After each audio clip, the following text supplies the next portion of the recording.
Hi everyone, good morning. तो सुबह की हमने चाय पी ली है और अब फ़िलहाल है बच्चों के लंच की पैकिंग की तैयारी चल रही है।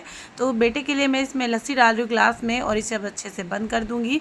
और एक टिफ़िन में मैंने डाल दिया उसके लिए सैलेड, उसमें गाजर है, खीरा है, टमाटर है और वो सैलेड ज़रूर लेता है, इसलिए मैं उसके लिए डाल देती हूँ। मैंने इसमें नमक वगैरह कुछ नहीं डाला, वो जब वो खाएगा जब वो डाल लेगा मैंने उसकी डिब्बी में डाल के रख दिया है।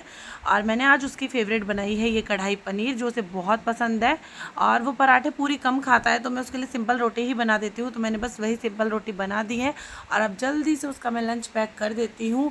और वैसे कहते हैं कि बच्चों को ना दही या लस्सी ज़रूर देनी चाहिए दिन में एक बार, क्योंकि ना कहते हैं इससे अगर पेट में कीड़े वगैरह होना तो वो मर भी जाते हैं। तो अब बेटा शाम को 5 बजे तक आता है तो वो आके नहीं खाता है, इसलिए मैं उसको लंच के लिए कॉलेज में ही दे देती हूँ।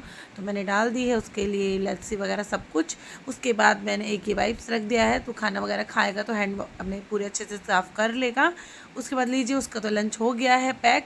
छोटे वाले बेटे का भी मैंने लंच पैक कर दिया है। अब दोनों के लिए मैं जल्दी से बना दूंगी बनाना शेक। अभी गर्मियां हैं ना, तो मैं बच्चों को बनाना शेक ही देती हूँ। तो बनाना शेक ठंडा भी रहता है ना, इसीलिए तो बस बच्चों को दे देती हूँ। उसके बाद वो चले गए थे और बाद में मैंने चाय पीने के बाद अपना काम स्टार्ट कर दिया है। तो सबसे पहले सारे मैट वगैरह घर के उठा दूँगी और उसके बाद सारे बेडशीट वगैरह क्लीन कर दूँगी। वैसे अब मेरे इस कमरे में कोई नहीं सोता है, ये बस बंद ही रहता है क्योंकि हम सब एक कमरे में ही सो जाते हैं, तो ये बस साफ़ रहता है, थोड़ा सा इसको साफ़ करना पड़ता है। उसके बाद जो बच्चों वाला कमरा है ना, उसमें बहुत ज़्यादा गंदा हो जाता है क्योंकि सभी उसी में लेट जाते हैं ना, तो बस ये कमरा ज़्यादा फैल जाता है। इसको भी जल्दी से मैं क्लीन कर दूँगी। और आज है फ्राइडे, तो मशीन भी लगानी है, तो साथ साथ मशीन लगा दूँगी, तो साफ़ सफाई भी होती रहेगी और कपड़े भी साथ साथ धुलते रहेंगे। और कपड़े वैसे भी थर्सडे को नहीं धुलते तो फ्राइडे को वैसे ही ज़्यादा हो जाते हैं, तो इस दिन छोड़ती तो मैं बिल्कुल भी नहीं हूँ, चाहे मुझे थोड़ी लेट भी हो जाए जब भी।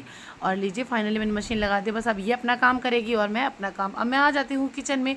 सब्जी आटा तो साथ साथ हो ही जाता, मैंने बच्चों का बनाया था। उसके बाद अब मेरे बर्तन वगैरह थे वो भी मैं क्लीन कर दूँगी।